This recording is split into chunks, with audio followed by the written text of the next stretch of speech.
नमस्कार दोस्तों, एक बार फिर से आपका हमारे YouTube चैनल ITI गुरु में बहुत बहुत स्वागत है। दोस्तों, आज के हमारे इस वीडियो का विषय है डीसी मोटर। दोस्तों, हम कोशिश कर रहे हैं कि किसी भी एक चैप्टर को लेकर के चला जाए। तो अभी हम रिसेंटली 2 चैप्टर लेके चलेंगे, एक तो है ट्रांसफार्मर और एक है डीसी मोटर। तो इसी पर A to Z यानी कि शुरू से लेके आखिरी तक का वीडियो देने का प्रयास हम कर रहे हैं। तो इसी में आज हम ये डीसी मोटर का पहला वीडियो लेकर के आए हैं। तो ये इस वीडियो को शुरू करने के पहले आपसे एक रिक्वेस्ट है कि अभी तक आपने हमारा चैनल सब्सक्राइब नहीं किया है तो इस सब्सक्राइब बटन पर क्लिक करके आप हमारा चैनल सब्सक्राइब कर लीजिए, क्योंकि हम इसमें इलेक्ट्रीशियन ट्रेड से संबंधित वीडियो अपलोड करते रहते हैं, जो कि आपको इलेक्ट्रीशियन के NCVT, SCVT एग्ज़ाम के साथ साथ आपके रेलवे के टेक्नीशियन और लोको पायलट एग्ज़ाम में भी काफ़ी सहायक सिद्ध हो सकते हैं। तो दोस्तों, चलिए शुरू करते हैं आज का विषय। तो आज का विषय है हमारा डीसी मोटर। तो सबसे पहले हम देखते हैं कि मोटर किसे कहते हैं। तो वह मशीन जो विद्युत ऊर्जा को यांत्रिक ऊर्जा में परिवर्तित करती है उसे हम मोटर कहते हैं। यानी वह मशीन जो इलेक्ट्रिकल एनर्जी को मैकेनिकल एनर्जी में चेंज करती है उसको हम मोटर कहते हैं। और इसके विपरीत वह मशीन जो यांत्रिक ऊर्जा को विद्युत ऊर्जा में यानी कि मैकेनिकल पावर को इलेक्ट्रिकल पावर में जो मशीन कन्वर्ट करती है उसे हम जनरेटर कहते हैं। नेक्स्ट, अब दोस्तों सवाल उठता है कि डीसी मोटर किसे कहते हैं। तो वह मशीन जो डीसी विद्युत ऊर्जा को यांत्रिक ऊर्जा में परिवर्तित करती है उसे हम डीसी मोटर कहते हैं। और वह मशीन जो एसी विद्युत ऊर्जा को यांत्रिक ऊर्जा में परिवर्तित करती है उसे हम एसी मोटर कहते हैं। तो आगे चलते हैं जिस प्रिंसिपल ऑफ डीसी मोटर। तो डीसी मोटर जो होती है वो विद्युत चुंबकीय आकर्षण के सिद्धांत पर कार्य करती है। जैसा कि किसी चुंबकीय क्षेत्र में स्थित धारावाही चालक। दोस्तों, यहाँ धारावाही चालक का मतलब ऐसा है कि करंट फ्लोइंग कंडक्टर, मतलब ऐसा कंडक्टर जिसमें करंट का फ्लो हो रहा है। और ऐसे कंडक्टर को हम अगर एक चुंबकीय क्षेत्र में रखते हैं, चुंबकीय क्षेत्र में यह कहने का मतलब कि किसी चुंबक के पास में, जहाँ पर यानी चुंबकीय क्षेत्र हम किसे कहते हैं कि ऐसा क्षेत्र जहाँ पर किसी चुंबक के चुंबकीय बल रेखाओं का प्रभाव होता है, वहां तक उसका चुंबकीय क्षेत्र होता है। तो अगर किसी धारावाही चालक यानी करंट फ्लोइंग कंडक्टर को किसी चुंबक के चुंबकीय क्षेत्र में अगर हम रखते हैं तो क्या होगा, वहां पर 2 चुंबकीय क्षेत्र हो जाएंगे। एक तो ये कि अगर कोई कंडक्टर में करंट का फ्लो हो रहा है तो वह कंडक्टर खुद अपना एक चुंबकीय क्षेत्र स्थापित कर लेता है। दूसरा, और इस कंडक्टर को हमने एक दूसरे चुंबक के चुंबकीय क्षेत्र में रखा हुआ है, तो वहां पर अब कार्यरत चुंबकीय क्षेत्र हो गए 2। तो अब एक ही स्थान पर कार्यरत 2 चुंबकीय क्षेत्रों के आपसी प्रतिक्रिया के फलस्वरूप चालक में एक घुमाव बल यानी रोटेटिंग टॉर्क पैदा हो जाता है। और दोस्तों, यही डीसी मोटर का प्रिंसिपल है। प्रिंसिपल क्या है कि यह विद्युत चुंबकीय आकर्षण के सिद्धांत पर कार्य करती है। अब देखते हैं fundamental requirements of a DC motor, मतलब डीसी मोटर की न्यूनतम आवश्यकताएं क्या है। पहला तो ये उनकी चुंबकीय क्षेत्र होना चाहिए, जैसा कि यहाँ पे दिखाया गया है। किसी चुंबक का ये एन पोल है और ये एस पोल है, तो एन पोल से चुंबकीय बल रेखा निकल के एस पोल की ओर जाएंगी। तो ये यहाँ पर ये इतने स्थान में ये पे इसका चुंबकीय क्षेत्र होगा। अब इस चुंबकीय क्षेत्र में हमने ये करंट फ्लोइंग कंडक्टर को रखा हुआ है, यानी इससे जो है ये आपका डीसी सप्लाई का सोर्स है। तो समझाने के लिए यहाँ पे एक सेल है और इसका सर्किट पूरा है, यानी कि ये जो है इस कंडक्टर में करंट का फ्लो हो रहा है। तो इसी को हम अगर ये तो एक लूप है, केवल समझाने के लिए इसका सिद्धांत डीसी मोटर का प्रिंसिपल, लेकिन आर्मेचर जो होता है उसमें ऐसे ढेर सारे और दूसरे कंडक्टर्स होते हैं, तो इसको हम क्या कहते हैं, आर्मेचर। और तीसरा है आपका कम्यूटेटर और ब्रश।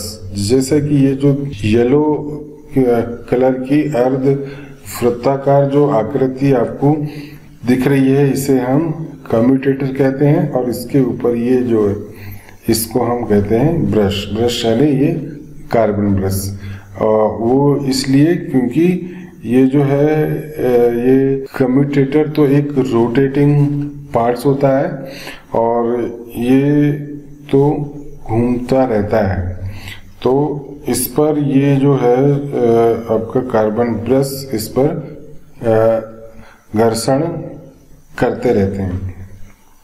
तो तीसरी आवश्यकता होगी कम्यूटेटर और ब्रश, और चौथी हमारी आवश्यकता होगी डीसी सप्लाई। तो किसी भी डीसी मोटर की जो न्यूनतम आवश्यकता है वो हो गया आपका चुंबकीय क्षेत्र, दूसरा हो गया आर्मेचर, आर्मेचर यानी चालक, तीसरा हो गया आपका कम्यूटेटर और ब्रश, और चौथा हो गया डीसी सप्लाई। बस ये 4 न्यूनतम आवश्यकताएं होती हैं। नेक्स्ट अब देखते हैं दोस्तों कि ये डीसी मोटर में रोटेटिंग टार्क कैसे पैदा होता है। यह जो रोटेटिंग टार्क जो पैदा होता है तो उसमें जो कंडक्टर घूमेगा तो उसके घूमने की दिशा क्या होगी, या वो क्लॉकवाइज घूमेगा या एंटी क्लॉकवाइज घूमेगा। तो इसका जो निर्धारण है वो किया जाता है फ्लेमिंग के लेफ्ट हैंड के रूल से।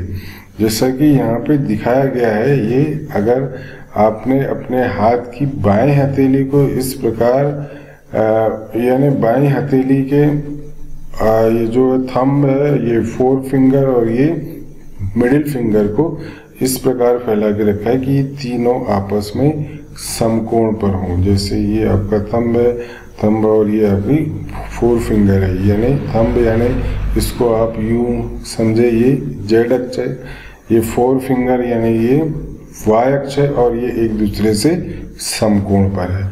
अब इससे और इससे भी यानी ये थंब और 4 फिंगर से ये जो आपका मिडिल फिंगर है, ये दोनों इन जेड अक्ष और ये वाई अक्ष यानी इस थंब और इस 4 फिंगर से भी दोनों से ये समकोण पर स्थित है। मतलब इसको आप ऐसा समझे कि ये यहाँ से स्पेस में ऊपर की ओर आ रहा है। तो अगर किसी आप अपने बाएं हाथ के अंगूठे, पहली उंगली और ये बीच वाली उंगली को इस प्रकार फैलाते हैं कि वो तीनों आपस में समकोण पर हो, तो ये पहली उंगली अगर चुंबकीय क्षेत्र की दिशा को इंगित करे और ये जो बीच वाली उंगली है मध्यमा, ये करंट की चलने की दिशा को इंगित करे, तो जो चालक है मतलब ये वाला जो करंट फ्लोइंग कंडक्टर है, इसके घूमने की जो दिशा होगी ये ऊपर की ओर होगी। ऊपर यानी ये नीचे से ऊपर, यानी ये ऐसा, यानी ये एंटी क्लॉकवाइज। जैसा कि यहाँ पर जैसे ये फील्ड है, फील्ड हमारा ये एन पोल से एस पोल की ओर चल रहा है। जैसे हम जानते हैं कि चुंबकीय बल रेखाएं एन पोल से लेके एस पोल की ओर चलती हैं, ये ऐसी ऐसी, और इन चुंबकीय बल रेखाओं के क्षेत्र में ये करंट फ्लोइंग कंडक्टर में धारावाही चालक रखा हुआ है, यानी ऐसा चालक जिसमें धारा का प्रवाह हो रहा है। तो क्या होगा, अब ये जो है ये बीच की जो है उंगली मध्यमा, ये जो है करंट की दिशा को इंगित कर, यानी यहाँ से ये करंट बाहर निकल रहा है ऐसा। तो ये जो है ये आपका करंट फ्लोइंग कंडक्टर, तो इसमें जो रोटेटिंग टार्क जो पैदा होगा, जो घुमाव बल पैदा होगा, वो नीचे से ऊपर की ओर होगा। जिससे ये नीचे से ऊपर यानी ये ऐसा ऐसा घूमेगा, यानी ये एंटी क्लॉकवाइज दिशा में घूमना चालू कर देगा। तो यही यानी फ्लेमिंग के लेफ्ट हैंड के रूल से किसी भी डीसी मोटर में हम चालक के घूमने की दिशा को ज्ञात कर सकते हैं। नेक्स्ट, अब देखते हैं दोस्तों डीसी मोटर कितने प्रकार की होती है। डीसी मोटर 3 प्रकार की होती है। पहला है डीसी सीरीज मोटर, दूसरा है डीसी शंट मोटर और तीसरा है डीसी कंपाउंड मोटर। तो आज हम थोड़ी सी इंफॉर्मेशन डीसी सीरीज मोटर के बारे में लेते हैं। तो अब देखते हैं डीसी सीरीज मोटर किसे कहते हैं। वह मोटर जिसकी फील्ड कॉइल आर्मेचर के सीरीज यानी कि श्रेणी क्रम में जुड़ी होती है उसे हम डीसी सीरीज मोटर कहते हैं। जैसा कि यहाँ पर दिखाया गया है, ये जो है आर्मेचर है और ये 2 उस पर लगे हुए कार्बन ब्रश हैं और इसके श्रेणी क्रम में ये दूसरी एक फील्ड कॉइल है और इसी को हम सीरीज फील्ड कॉइल कहते हैं। और ये जो पूरा सर्किट डायग्राम है ये डीसी सीरीज मोटर का सर्किट डायग्राम है। यहाँ पर भी ये और ये दोनों सर्किट एक ही है, जिससे कि ये आर्मेचर है और इसके श्रेणी क्रम में ये दूसरे सीरीज फील्ड लगाया हुआ है या ये सीरीज फील्ड कॉइल है और इसको हम डीसी सीरीज मोटर कहते हैं।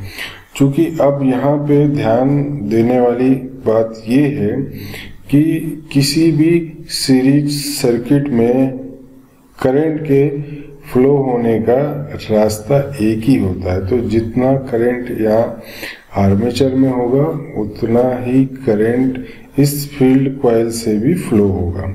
तो दोनों में जो होगा चलने वाली विद्युत धारा का मान एक समान होगा।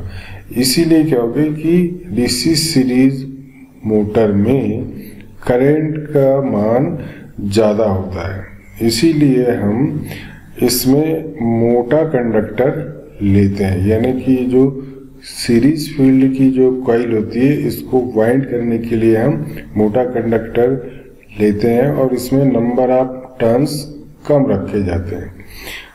तो दोस्तों आशा है आपको ये आज का वीडियो पसंद आया होगा। इसके आगे डीसी सीरीज मोटर के बारे में और विस्तृत वर्णन हम अगले वीडियो में करेंगे। तो जाने से पहले एक बार और आपसे रिक्वेस्ट है कि अगर आप ये वीडियो हमारा पहली बार देख रहे हों तो प्लीज़ आप हमारे चैनल को सब्सक्राइब कीजिए और अगर वीडियो पसंद आया होगा तो आप इस वीडियो को आप अपने दोस्तों के साथ में शेयर कीजिए। तो मिलते हैं अगले वीडियो में नए विषय नई जानकारी के साथ में। तब तक के लिए मुझे इजाज़त दीजिए। नमस्कार।